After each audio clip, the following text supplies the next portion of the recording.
বাংলা সাহিত্যের বিশিষ্ট লেখকদের গল্প দিয়ে সাজানো এই ইচ্ছে ডানা চ্যানেলে সকলকে জানাই সাদর আমন্ত্রণ। গল্পপাঠ ভালো লাগলে লাইক দিয়ে কমেন্ট করে শেয়ার করো আর অবশ্যই সাবস্ক্রাইব করে দিও চ্যানেলটি। আজকের গল্প প্রখ্যাত লেখক শিবরাম চক্রবর্তীর লেখা গল্প রিকশায় কোনো রিস্ক নেই। পাড়ায় গদাইয়ের গাড়ি চেপে একবার ভারী বিপাকে পড়েছিলাম। এবার ভোঁদাইয়ের মোটরে চড়ে এতদিন পরে আগেকার সেই গদাঘাতের দুঃখ ভুলতে হলো। বাস্তবিক আমার বিবেচনায় রিকশাই ভালো সবচেয়ে, এমনকি পা গাড়িও তেমন নিরাপদ নয়। চালিয়ে গেলে কি হয় জানিনি, চালাইনি কখনো, কিন্তু আর কেউ যদি সাইকেল চালিয়ে আসছে দেখি তক্ষুনি আমি 7 হাত পালিয়ে যাই। রাস্তার ধার ঘেঁষে গেলেই মোটর চাপা পড়বার ভয় নেই, কিন্তু সাইকেলের বেলায় যে ধারেই তুমি যাও না তোমার ঘাড়ে এসে চাপবেই, ফুটপাতে উঠেও নিস্তার নেই। তাই বলছিলাম রিকশাই আমাদের ভালো, কোনো রিস্ক নেই একেবারেই, না সওয়ারির না পথচারীর। কি কাজে শহরতলিতে যেতে হয়েছিল, ট্রামে বাসে ওঠা বেজায় দায়, পাদানিতেও পা দেয়া যায় না। হাঁটতে হাঁটতে যদি কিছুটা এগিয়ে কোনো ট্রাম বাস একটু খালি পাওয়া যায় সেই ভরসায় এগুচ্ছি। আশায় আশায় যদ্দূর এগিয়ে আসা যায়, হঠাৎ দেখি ভোঁদা তার মোটর নিয়ে ভোঁ ভোঁ করে আসছে। আমাকে দেখে আমার পাশে এসে দাঁড়িয়েছে। এসো আমার গাড়িতে, পৌঁছে দিচ্ছি তোমায়, বলল সে। ঠেলতে হবে না তো ফের? উঠতে গিয়েও থমকে দাঁড়ালাম। কি বললে? গাড়ি চড়ার ভারী ঠেলা ভাই। গদাইজনিত আমার পূর্ব অভিজ্ঞতা ব্যক্ত করলাম। সে গাড়ি একবার থামলে আর চলবার নামটি করে না, থেমে গেলেই নেমে গিয়ে ঠেলতে হয় আবার। গদাই আর আমি দুজনে মিলে সেই গাড়ি চালিয়ে, গদাই সামনে স্টিয়ারিং হুইলে আর আমি গাড়ির পেছন থেকে। 7 দিন আমায় কাত হয়ে থাকতে হয়েছিল বিছানায়। কাতর কণ্ঠে জানালাম, তোমার গাড়িও সেই রকম? নেমে নেমে মাঝে মাঝে ঠেলতে হবে না তো? কি যে বলো তুমি, এ কি গদাইয়ের লজ্জর গাড়ি পেয়েছ? আনকোড়া নতুন মডেলের গাড়ি, দেখছো না?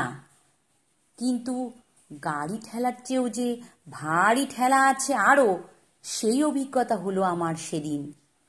কেমন করে যেন আঁচ পাচ্ছিলাম সেই অবশ্যম্ভাবী অভিজ্ঞতার। আমার অবচেতন বিজ্ঞতায় মধ্যেই হয়তো বা তার আভাসেই বলতে গেলাম কিনা কে জানে। কিন্তু তার দরকার কি এমন? আর একটুখানি গেলেই তো শহরতলির স্টেশনটা, সেখান থেকে ট্রেনে চেপে শিয়ালদার টার্মিনাসে ট্রাম ধরে কলেজ স্ট্রিট মার্কেট, আমার ভাগ্নে ভাগ্নির বইয়ের দোকান হয়ে সেখান থেকে চোরবাগান, আর কতটুকু বলতে গেলাম আমি। তাহলেও বেশ দেরি হবে তোমার, বাধা দিয়ে বলল ভোঁদা। এধারে ট্রেন সব আধ ঘন্টা পর পর আসে, ভিড়ও হয় নেহাত কম না। ধরতে পারলেও চড়তে পারবে কিনা সেই সমস্যা, আর তা পারলেও বাড়ি পৌঁছতে অন্তত 30 মিনিট লেট তোমার হবেই। আমি তোমাকে 3 মিনিটে পৌঁছে দিতাম।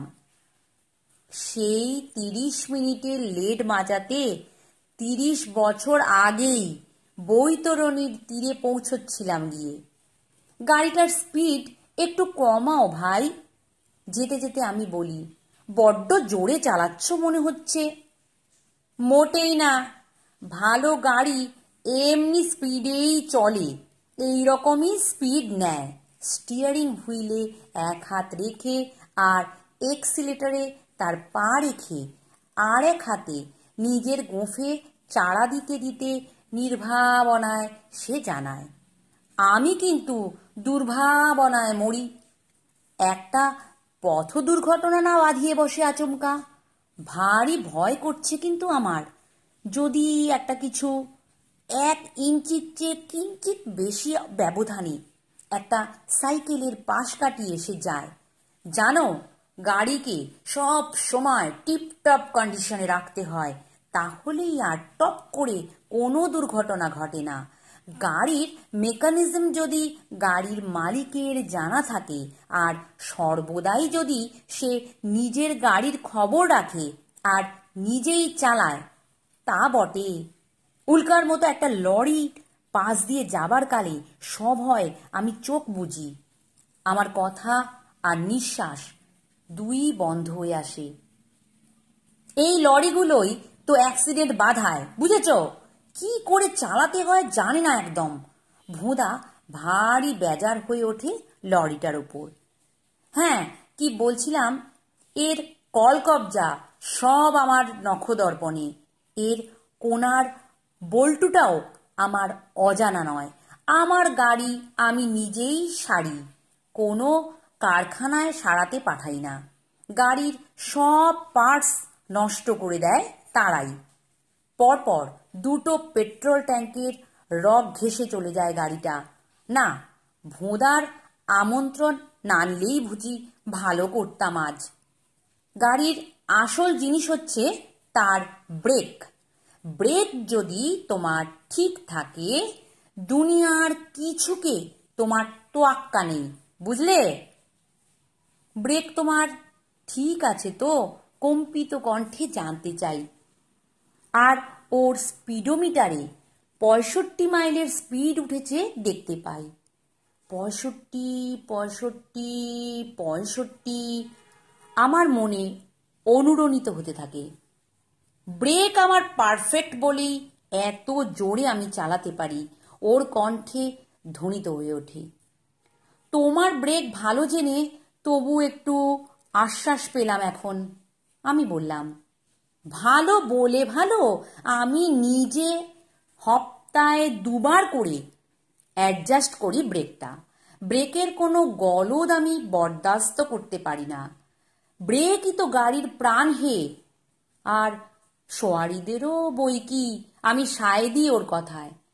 তাহলেও একটু আস্তে চালালে কি ভালো হতো না? ক্ষতি কি ছিল? তাহলে তো গরুর গাড়ি কি রিক্সাতে যেতে পারতে। এই দেখো, 70-এ তুলেছি স্পিড, চেয়ে দেখো। সে দেখায়। ওই ব্রেকের ভরসাতেই। আমি সভয়ে চোখ তুলে তাকাই, দেখি 70-এর মুখে ছাই দিয়ে সত্যি।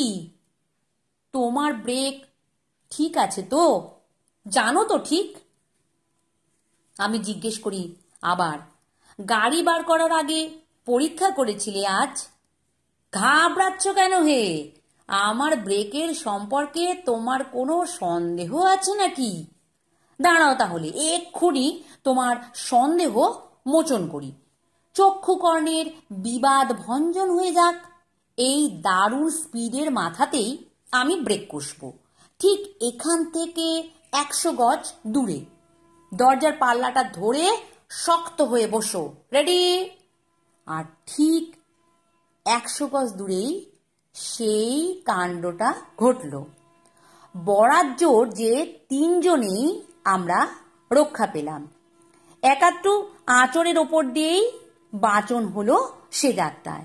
3 জনে মানে আমি, ভোঁদা আর পেছনের খালি ট্যাক্সি ড্রাইভারটা।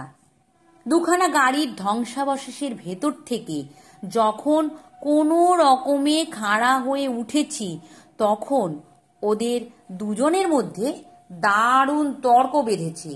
ভোঁদা সেই ট্যাক্সি ড্রাইভারকে বোঝাতে চেষ্টা করছে যে তার গাড়ির ব্রেকটাও যদি ওর নিজের ব্রেকের মতোই টিপটপ অবস্থায় থাকতো, তাহলে অমন টপ করে এই দুর্ঘটনা ঘটতে পারত না। লোকটা কিন্তু মানতে চাইছে না কিছুতেই। দারুণ ঝগড়া বেঁধে গেছে দুজনের।